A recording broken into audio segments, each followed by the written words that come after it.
23 জানুৱাৰী সালমাৰিকা নেতাজী সুভাষ চন্দ্ৰ বসুनि field সারা 25 সাল Assam সালরে খয়রপুর DYFI local কমিটিनि লোয়া Zumba চেরংনতে রেগলাইমং বাজারলাইমং পান্দা সংস্থাখা পান্দা ফাইমন জায়গা সারা ভারত কৃষক সভাनि হাস্তি কমিটিनि তাংফাंग्रा पवित्र कर्ण खबै खबरनि आदंर आसाम पान्दाव कौसाना थांगै नेताजী सुभाष चंद्र बोस इंग्रेजरनि याकनि पावर हाना फियंनि बागै फादार हाव आजाद हिंद फौज संसावै जबा खायै हानि बागै लांबारि माने आबना पगै थाया नै कक्साका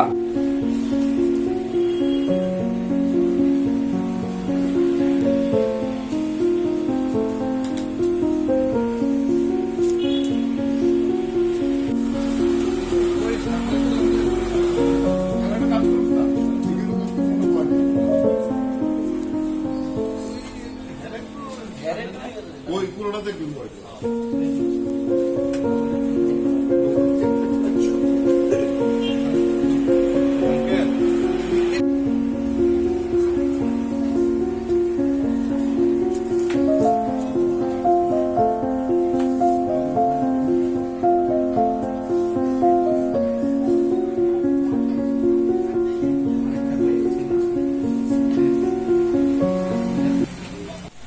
উনি ছিলেন সর্বকালের সর্বশ্রেষ্ঠ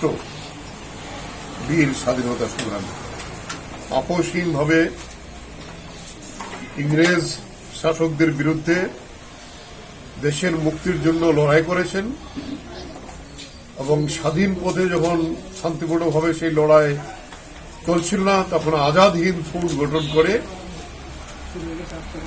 বিদেশের মাটিতে তাকে গঠন করে তিনি আক্রমণ করেছিলেন এবং তিনি প্রথম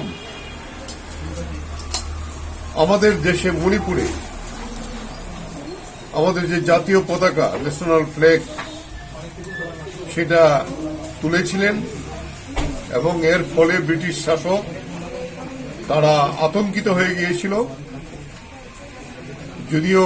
নেতাজির সেই আজাদ হিন্দ ফৌজ বাহিনীকে সেখানে ধ্বংস করে দেওয়ার জন্য ব্রিটিশ ফৌজেরা কাজ করেছিলেন, কিন্তু এই যে আলোকবর্তিকা যেটা নেতাজি জ্বেলেছিলেন এটাকে ভিত্তি করে আমাদের দেশের স্বাধীনতা অর্জন হয়। তাই আমি ধন্যবাদ জানাবো ভারতের গণতান্ত্রিক যুব ফেডারেশন খয়েরপুর লোকাল কমিটি আজকের এই বিশেষ দিনটিকে স্মরণীয় করার জন্য এই কোভিড বিধি ইত্যাদি যা আছে তা মেনেও এই এলাকার যারা ছোট ছোট শিশু তাদের মধ্যে এটি অঙ্কন প্রতিযোগিতা তার মূল বিষয় 23 জানুয়ারি এটাকে ভিত্তি করে করেছেন এবং অংশগ্রহণও দেখলাম ভালোই হয়েছে। আমি ধন্যবাদ জানাবো এবং ভারতের গণতান্ত্রিক আগামী দিনেও এই শিশুদের মধ্যে নেতাজিকে আরো জনপ্রিয় করার জন্য তাদের এই যে কর্মসূচি এটা আরো সফল হোক এবং তাদের মধ্যে এই চেতনা নিয়ে যাওয়ার জন্য DYFI আরো দায়িত্ব নিয়ে কাজ করুক। নেতাজিকে আমাদের সকলের শ্রদ্ধা ভালোবাসা এবং নেতাজির আদর্শকে ছড়িয়ে দেওয়ার জন্য আমাদের সকলকে এই দায়িত্ব গ্রহণ করতে হবে।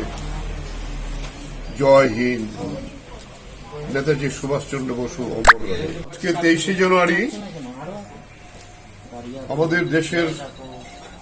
গুরুত্বপূর্ণ বীর সন্তান নেতাজি সুভাষচন্দ্র বসু